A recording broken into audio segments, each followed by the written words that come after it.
Stephanie here, and today I'm gonna give you the best vegan ceviche recipe that you're going to eat. Not because I'm making it, because I'm actually borrowing this recipe from so many other people that I've had ceviche from, but it's gonna be the best one because it has that authentic seafood taste that everybody loves and that I used to miss so much until I made this recipe, okay? So let's get started. Well, alrighty then, we first have Roma tomatoes, and this all depends on how many you'd like to use. I like one with a lot of veggies, so I'm gonna use quite a few. Next, we have red onion. You're more than welcome to use a white one, but I highly recommend the red one. It definitely gives it a much better flavor. And of course, let's not forget cilantro.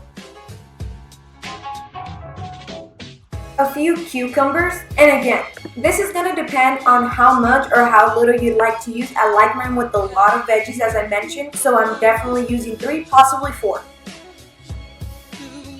Next, we have lime, and this one is essential. This is what's going to give us that tangy, authentic taste that we want. Star of the show, Texture Soy Protein. I highly recommend this brand. I tried other ones and I did not like them as well as I did with this one. This one has that fishy texture, so I highly recommend it. Where you can find it is in your nearest Mexican store. In California, I used to find it at Vallarta. Here in Arizona, I find it at El Super or Ranch Market. So just find your nearest Mexican store and that's where I'll be. Avocado. This one is optional, but I highly recommend it. It definitely adds a cherry on top to the ceviche. An essential ingredient for our ceviche, vegetable juice V8. And I highly recommend adding this to it because it's going to give us that authentic flavor we want. And I know there's been a lot of controversy with V8 not being 100% vegan, but it truly is, so don't even mind that. Mine has already been used up, so I only have half of it, and that's all I need. So you can get 32 ounce or use half of the 64 ounce. For our seasonings, first we have bay leaves, and this one is going to be added to the texture soy. We're going to be using a little bit of garlic powder, some salt, whichever one you want to use, some black pepper. This one is optional, you don't have to use it, but I definitely like adding it. And this one is also optional, you don't have to use it, but I personally like doing so because it's going to give that kind of shrimpy flavor to that texture soy.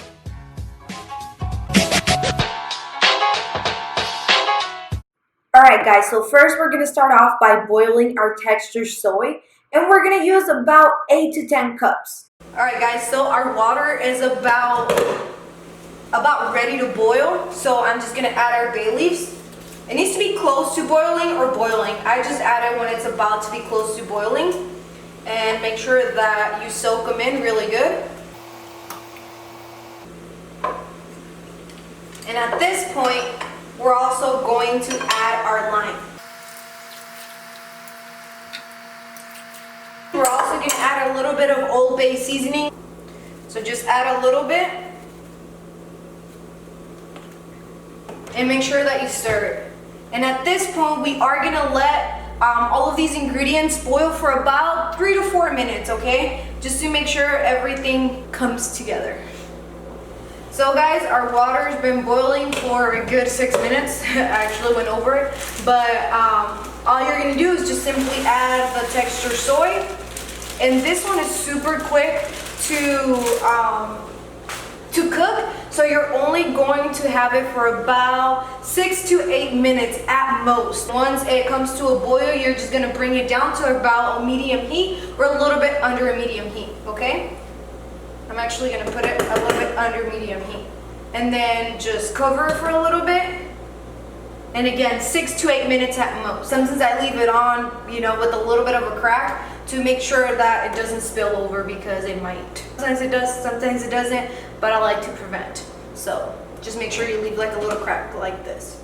And this is what my texture soy looks like after boiling for 6 minutes. It all depends on which brand you decided to go with, but if you got this brand, I'm sure you're going to be good with 6 minutes. So now what I'm simply going to do is just use a drainer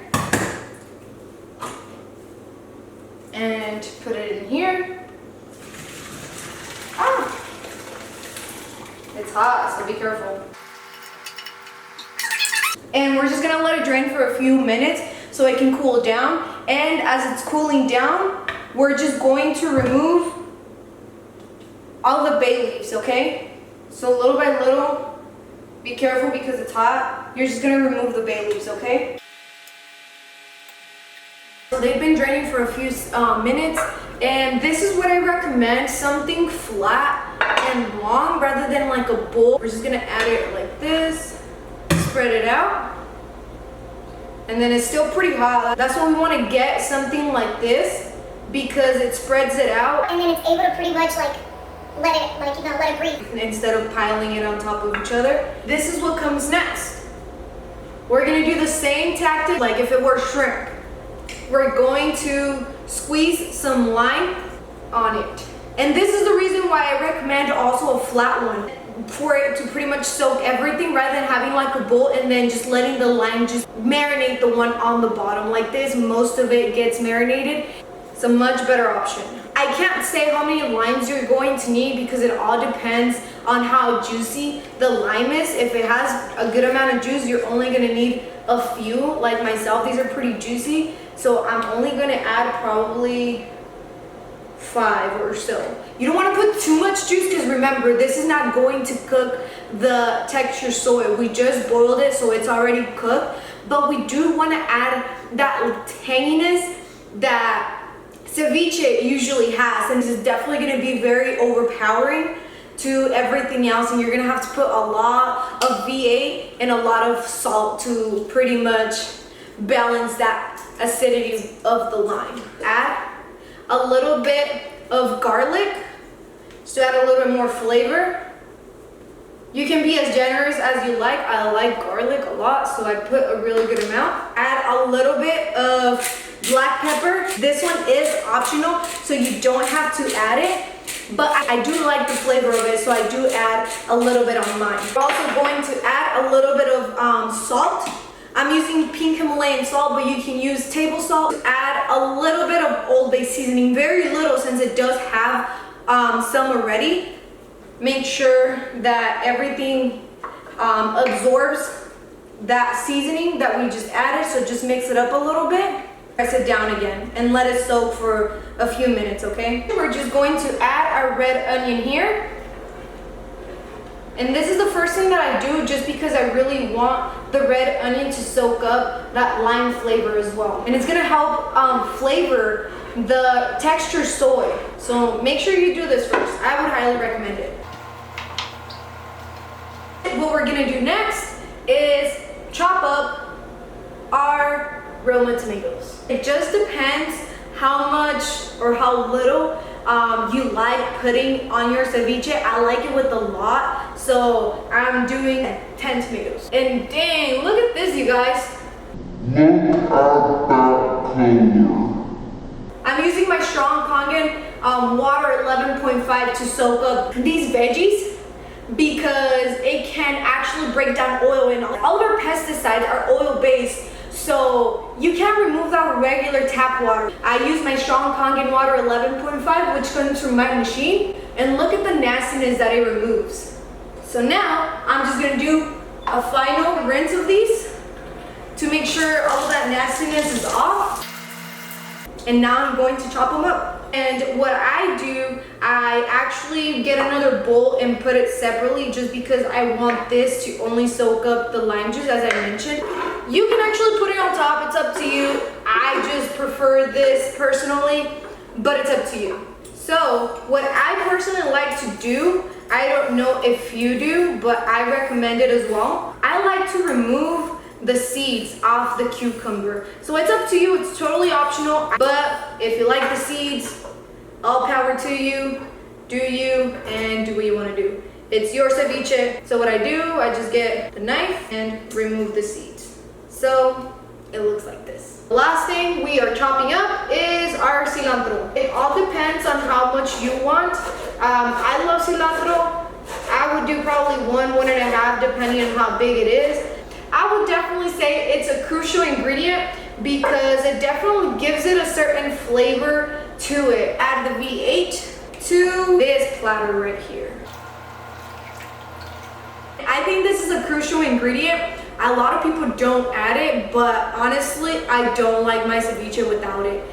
Get all the lime mixed in with the V8, add your veggies. This will feed about 8 to 10 people, depending on how much they eat. Me, I eat a lot, so maybe when I eat some and I eat a lot, maybe 8 people. So now you're simply just mixing everything up right now. You can take it to parties or a gathering during the summer. Honestly, this is a perfect dish because it's super light and it's fresh. If you're good at just how it tastes, good, leave it like that. You're all set with your ceviche. But I usually add a little bit more garlic and a little bit more salt. We want to make sure it's all good, and we don't want to have that overpowering flavor of the lime. At this point, this is salt to taste. Mix it up. The only thing that I make sure I do to make sure I like the flavor and I taste it. Yep, probably just a little more salt. Again, this is to taste. I'm a salty person. I personally would recommend for you to leave it in the fridge for a few hours if you can't. It's good to eat right now, but I like it more when it's a little bit more refreshed. It really soaks in all of the flavors and it's gonna taste So much better. the longer it sits, honestly, I prefer it more. I feel like it's more flavorful. I'm gonna show you how I eat mine. Of course, I use tostadas. I actually put mayo on mine. The one that I use is Best Foods Vegan Dressing and Spread. It's just like any other mayo. I spread a very generous amount. I put my ceviche on top. And of course, lastly, my avocado. And sometimes I put salsa. I usually put tapatio, but I don't have any. So this is the one I'm gonna be using today. Here's the final product.